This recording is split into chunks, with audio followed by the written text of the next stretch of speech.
MBA ವಿದ್ಯಾರ್ಥಿಯನ್ನ ಹಗ್ಗದಿಂದ ಕಟ್ಟಿ ಉಡುಗೊರೆ ಕೊಡುವುದಾಗಿ ನಂಬಿಸಿ ಬರ್ಬರವಾಗಿ ಕೊಲೆ ಮಾಡಿದ್ದಾನೆ ಪಿಯೂಷ್ ದಮ್ನೋಟಿಯಾ ಎಂಬ ಸೈಕೋ ಪ್ರೇಮಿ.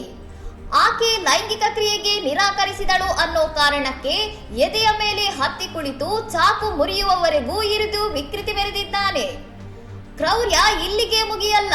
ಆಕೆಯನ್ನು ಕೊಂದ ನಂತರ ಹೊರಗೆ ಹೋಗಿ ಬಿಯರ್ ತಂದು ಹೆಣದ ಪಕ್ಕದಲ್ಲೇ ಕುಳಿತು ಕುಡಿದು ಶವದ ಮೇಲೆ ದೌರ್ಜನ್ಯ ಎಸಗಿದ್ದಾನೆ. ಕೊಲೆಯ ಬಳಿಕ ಮುಂಬೈಗೆ ಪರಾರಿಯಾಗಿದ್ದ ಈತ ಯೂಟ್ಯೂಬ್ನಲ್ಲಿ ಆತ್ಮದೊಂದಿಗೆ ಮಾತನಾಡುವುದು ಹೇಗೆ ಎಂದು ಸರ್ಚ್ ಮಾಡಿ ಧೂಪ ಬೆಳಗಿ ಆಕೆಯ ಆತ್ಮವನ್ನ ಕರೆಯಲು ಪ್ರಯತ್ನಿಸಿದ್ದಾನೆ. ನನ್ನ ಜೊತೆ ಮಾತನಾಡದೆ ಬೇರೆಯವನ ಜೊತೆ ಚಾಟ್ ಮಾಡುತ್ತಿದ್ದಳು ಅನ್ನೋ ಸಂಶಯವೇ ಈ ಭೀಕರ ಹತ್ಯೆಗೆ ಕಾರಣವಾಗಿದ್ದು, ಸದ್ಯ ಈ ನರಧಾಮ ಪೊಲೀಸರ ಅತಿಥಿಯಾಗಿದ್ದಾನೆ.